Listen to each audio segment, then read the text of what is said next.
Going on, everyone? Welcome back to Hank's Movie Ranks. In my last video, I took a bit of a break from the Best Picture lineup rankings and did my Marvel ranking.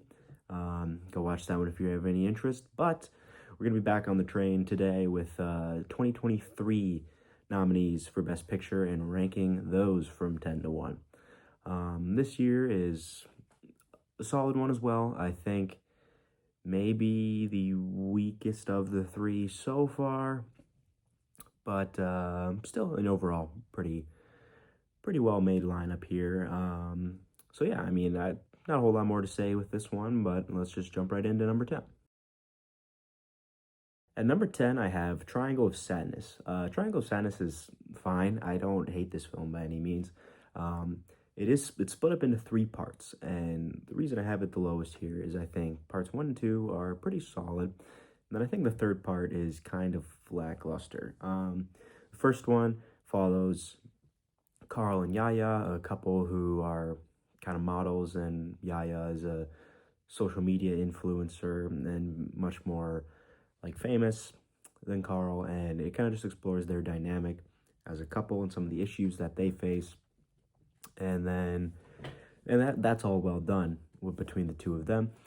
But then it cuts to part 2, which is on the yacht, which is when they go on this cruise on a yacht with all these different rich people and oligarchs and big business executives and whatnot. And then all the crew members are kind of just forced to do the bidding of all these rich people, no matter what they ask, no matter how crazy it is. And that is another very well done part. It's kind of doing the satire of making fun of rich people, and in that area, I think it works well and it's fine. And then you have part 3 on the island when the yacht crashes and they all end up on an island together. And I think it falls apart a little bit for me once that happens. There's still some interesting stuff with the character dynamics, but I just think it loses some of the juice that it had as a movie. I just don't find the stuff on the island as interesting. I saw a review when I was looking at it on Letterboxd and putting my ranking, and I saw a review. Someone said it's like a Survivor episode, but without a lot of the like interesting dynamics, and I kind of think that's not totally off base. I mean, I love the show Survivor because of the character dynamics, and I think that while again there's some interesting stuff going on the island, I think a lot of the character dynamics that were a lot stronger earlier on in the film kind of go to the wayside here and aren't as interesting once the island hits. So, well, the ending is kind of cool and leaves it ambiguous as to what exactly happens. Overall, I didn't love the final act of this movie, so for me, it is at number 10. Moving on to number 9, I have Tar. Tar tells the story of Lydia Tar, who is a famous conductor, and then kind of just some of the stuff she goes through, especially when she gets accused of maybe not being the best boss as a conductor and having some corrupt workings of picking people to work for her and whatnot. So, and seeing kind of her life unravel. This one, I mean, is carried hard for me by Cate Blanchett as Lydia Tar. Her performance is absolutely amazing. But aside from that, I don't really connect with the plot as much. I know there's a lot of people who have this as one of their favorites from this year, and I can see that, how it really is kind of a slow burn that works its way into really building up. And I do enjoy some of the aspects of it from that, but for me, it is just a little slow at times, a little tedious. People have called this one pretentious, and I kind of get that too, how a lot of it seems like it's trying to be super highbrow think piece and kind of go over your head if like you're not super focused in on it. And yeah, I can understand both people's flaws and enjoyment with it. But yeah, like I said, Cate Blanchett is fantastic. She's gives one of the better acting performances by an actress I've personally seen. Really makes you like believe this character. But like I said, some of it just didn't connect with me emotionally in the way that it's really trying to. So while I still think it was an interesting character study, I think the ending is really great, kind of showing where the character of Tar has ended up through all of the struggles she's gone through.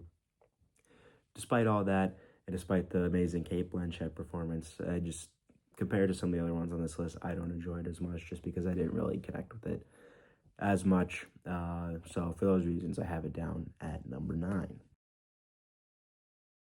Moving on to number 8, I have the new rendition of All Quiet on the Western Front, directed by Edward Berger. Also the director for Conclave from this most recent year of Best Picture lineups. And he's a good director. I think the strongest aspects of this film are the directing and the design, and just really making you feel like you're in this war with all of the characters that are part of it, obviously, and fighting. It has a good anti-war message, of course. But the thing for me that holds it back a little bit in these rankings is that anti-war message. I feel like some of the movie is a little one note, while a lot of it is cool. And like I said, it really explores just how horrible and harsh war can be, especially for these younger kids who go in with such an excited mindset, ready to fight for their country, and seeing what happens to them is very interesting. And like I said, it's done all through a visually fantastic experience here. But like I said, it's a little one note where once it's, war is bad, and everything it's showing is just kind of reiterating that war is bad, which is obviously not a bad message to send, but I don't feel like it dives super deep on the an emotional aspect of some of these characters. And while I'm obviously, like, I feel bad for them just because of seeing what they're going through, it's not necessarily like I'm feeling bad for them because I feel super connected to them, and what is kind of makes them tick, and their true backstories and everything. It's just because they're in such a tough situation is why you really feel for them here. So for that reason of it being a little one note in its messaging, I think, of really just hammering home that war is bad point, but not really, exploring some of the deeper themes with it in my mind. That's why it's a little bit lower, although I will say the score that won, while it is, kind of basic, is really cool with the kind of just 3-note score that it made to have such an impact on this movie. But overall, for me, from this lineup, it's at number 8. Moving on to number 7, I have Women Talking. Women Talking is one that really is the movie that it is because of its screenplay. The screenplay won the award for adapted screenplay at the Oscars, and I think that's totally deserved. It takes all these different characters and just puts them in a setting where, in a way, it can be kind of like a courtroom drama where they're all just going back and forth, making their pros and cons of whether or not they should leave this colony after they have found out that the men in their, I don't know if it's necessarily Amish, I can't remember exactly, but it's a very rural community, have been abusing them and deciding whether they want to stay or leave or fight. So kind of seeing all of them weigh the pros and cons of all the different decisions. And like I said, the screenplay with that just is very snappy with it. All the actresses and the one main actor in this all give a great performance, really using that script to the best of its ability. Yeah, I mean, I don't really have a ton bad to say about this one. It's one for me that obviously I didn't get as into as some of the other ones on this list, as we'll talk about. But I mean, everything about it is really, really well done here. The only thing I guess would be that despite the fact that the script is so strong and all of them perform it so well, with them being kind of just holed up in this one area the whole time, I feel like it doesn't allow us to kind of explore outside the community as much. And while they, kind of flash back to some of the stuff as to why they're deciding and the problems that they've had in the past, I feel like you don't get to see it explored as much, maybe, as to make it connect with the characters as strongly as they could have been. But overall, I think it still does a really good job making you kind of feel for these characters and be interested in how all of them kind of have a different idea of what decision they should make and what the best path forward is. And, seeing everyone's ideas as that's one that could work, but there's also a reason that it couldn't work. So, but yeah, like I said, script, the acting, really make this one tick, make everything work really strongly in this movie. Now at number 6, I have Elvis. Elvis is one where definitely I think you could say is a lot more flawed than some of the ones I have lower. But again, I'm a fan of movies that have good music in them, and I think this one definitely has that. And also, I mean, Austin Butler really, really dives into the role of Elvis. I mean, there's always the jokes about how he had the Elvis voice for like another year after filming the movie. Um, but I mean, it kind of makes sense. I mean, he dove really deep into this character, really decided to embody Elvis and go all out to have this role. And I think he's great. I mean, the Tom Hanks character of the Colonel is not the greatest. I mean, like I said, there's definitely flaws in this one that could definitely put it below some of the ones I have in front of it. But for me, I just kind of enjoyed getting to see this story of Elvis and watch Austin Butler be so committed to it. And then obviously, like I said, the music is very enjoyable in this. There are some scenes that are really, really strong, and then obviously some aspects that are very flawed. And I think it's a movie that has a lot of good counterbalance, but I guess it's kind of similar in a way to like A Complete Unknown from this most previous year, where I have it ranked a bit higher, despite knowing that it maybe is a little more flawed than some of the ones below it, just because there are aspects of, especially in the performance and the music, that I really like a lot and give me more high highs than some of the ones that are below it, I guess. So despite being very flawed, I enjoy the lead Austin Butler performance a lot, and because of that, I have it up at number 6. Moving into the top 5, I have Avatar 2, The Way of Water. Once we get to the year of the first Avatar, I think that's one of the more overrated films of all time, if I'm being completely honest. I think, obviously, visually, it looks stunning, but I have a lot of issues with the actual story here and just don't really care about the plot. This one, I think, improves on that a lot. I mean, obviously, this one looks absolutely beautiful. I mean, the second that movie pops on your screen, you're like, okay, yeah, it's winning at least one Oscar for Best Visual Effects. And that's probably going to be the case again with the third one coming out later this year. And so, I mean, obviously, it's just a visual masterpiece, all of these movies. James Cameron absolutely kills it with all his visuals in Avatar. And I enjoy the story in this one more. Now, the reason I don't have it up in the top 3 or anything is because I still think the plot is fairly whatever still, a little similar to the first one. But this time it's just adding in the water Avatar people. But, I mean, yeah, visually, it's amazing. It's a spectacle. You're never going to be bored watching this film. So that carries it up a little bit higher here. And then, like I said, I do think the plot is stronger with this one. They make you care a lot more about the actual character.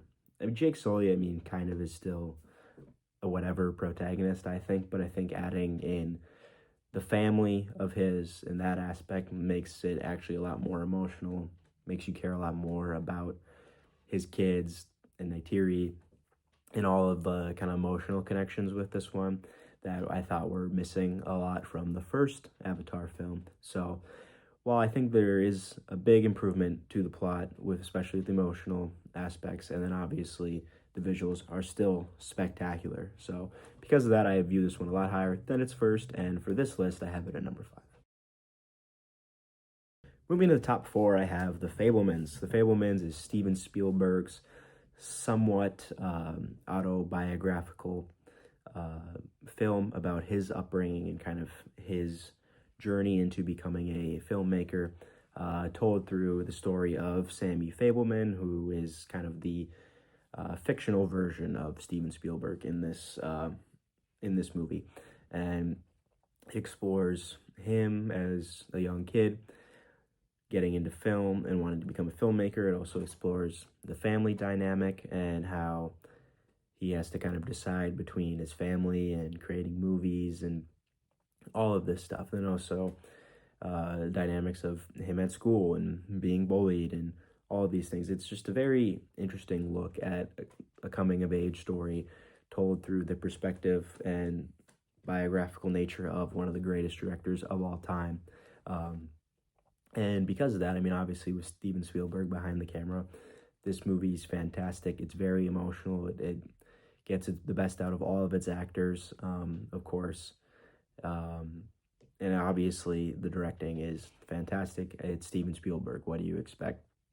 And the story is also, I think, very interesting. It makes you really connect with these characters, makes you really feel for them and the problems they go through, and makes you excited for the triumphs they go through. And it's also a pretty funny movie as well. They have a lot of good comedic bits in here that help kind of bring some levity to moments when things are going pretty tough in the lives of the Fableman family in this. So I think just overall, it's a fantastic film by Spielberg, showing kind of his upbringing in a way and making that feel relatable to kind of just the average person of wanting to chase their dreams, despite the fact that obviously Spielberg is this super successful guy now. Being able to relate it back to just the everyday person and make it so emotional is a very, very strong aspect of this film. So I really like this one, so I have it up into the top 4. Cracking into the top 3, I have The Banshees of Inisherin. This movie tells the story of the fictional island of Inisherin in the middle of the Irish Civil War. And it tells the story of two friends, I believe pronounced Patrick and Colm are the names, played by Colin Farrell and Brendan Gleeson, respectively. And this one's just very, very interesting. I mean, it tells the story of these two friends, as I mentioned, who are like best friends and buddies that always go to the pub together on the island. And out of nowhere, Colm just decides to stop being friends with Patrick and stop talking to him, and starts to take drastic measures to try to keep him away as a friend. And it's very interesting because, well, obviously it's a much, more satirical look at a friendship. It can show how friendships break down, and just if you ever, have had a friend that's as important to you as it seems like it is for these characters, just imagining if you were to lose that, and seeing kind of the emotions that come with that. It's very interesting in this movie. And then obviously it's one that sounds pretty straightforward, but takes a lot of really interesting twists and turns throughout the story, that really make you kind of shocked by what these characters are doing. And once that starts to happen, it's really keeps you on your toes with not knowing what to expect from these different characters, how they're going to act, how they're going to react to each other and what they're trying to accomplish. So I think it's just overall a very interesting look at kind of the psyche of different people and how they can react to different relationships, especially if some of them start to deteriorate. So this one's definitely one I would recommend. I think it's a very interesting watch. It has some crazy twists and turns that will always keep you on your feet with this one. So yeah, I think it's really great. There's just two movies that are really strong in this lineup, but this one's a great one that I would definitely rank up there pretty high in pretty much every year. At number 2, we have the blockbuster event of the year in 2022. Definitely the most well-known of these nominees, I would presume, Top Gun Maverick. Top Gun Maverick is, I mean, it's just really is like one of the perfect blockbuster movies. It takes this whole thing of these sequels that come out 20, 30 years after the original movie never really seem to have that great of a track record. And with that being said, this one is fantastic. I rewatched it not that long ago, and it's just such a fun time. I mean, everything here is so great. Obviously, all of it looks amazing with the cinematography, especially, they put the cameras in the plane. That's always the joke of they put the cameras in the plane, and all of the, action with the fighter jets looks absolutely amazing. While they don't make you, get as emotionally invested in some of the characters, they don't really need to because of the general story that it's telling. But it does, make you interested enough in Maverick and Goose's son, and just everything that comes with what happens between them ever since they were younger. And yeah, I mean, like I said, the action in this one is just fantastic. It has every aspect you want from the traditional, like, big summer blockbuster movie. You can definitely see why this one was as big as it was, as it's kind of one of the first huge blockbusters since COVID happened, and it got everyone out to return to the movies, and it, for rightfully so. I mean, it's a great time. There's everything in here is greatly directed, looks awesome. The performances, while again I said, like, aren't the most in-depth emotional ones, all do exactly what they need to for their given roles. And I mean, this one is just the ultimate, like, fun time blockbuster movie. So it's hard to rank it anything lower than number 2. With all that being said, I think the Academy has actually been on a pretty good run of picking winners.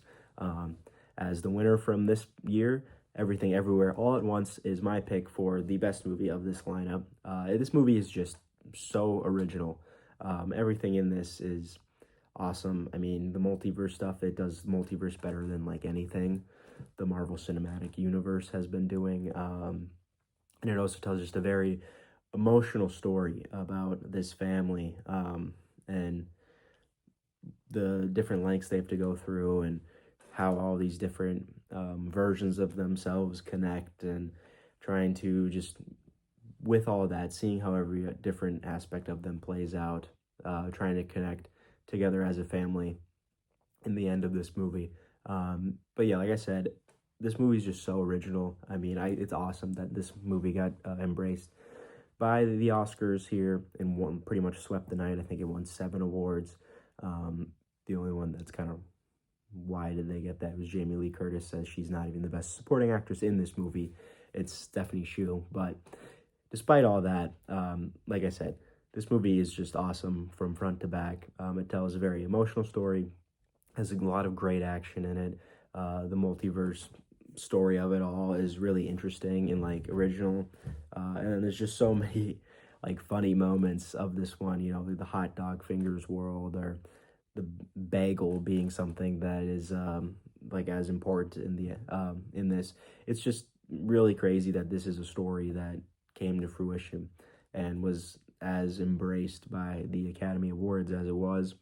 And yeah, I mean, I pretty much would leave every single win that it got to its given movie, except switching which supporting actress won. And yeah, I mean, there's nothing I'd really change about this movie as a whole. It's so awesome. The original aspects, the emotional aspects, everything comes together so well to make one of the better movies of the past decade for me. So for all those reasons, it's obviously going to be coming in for me at number 1.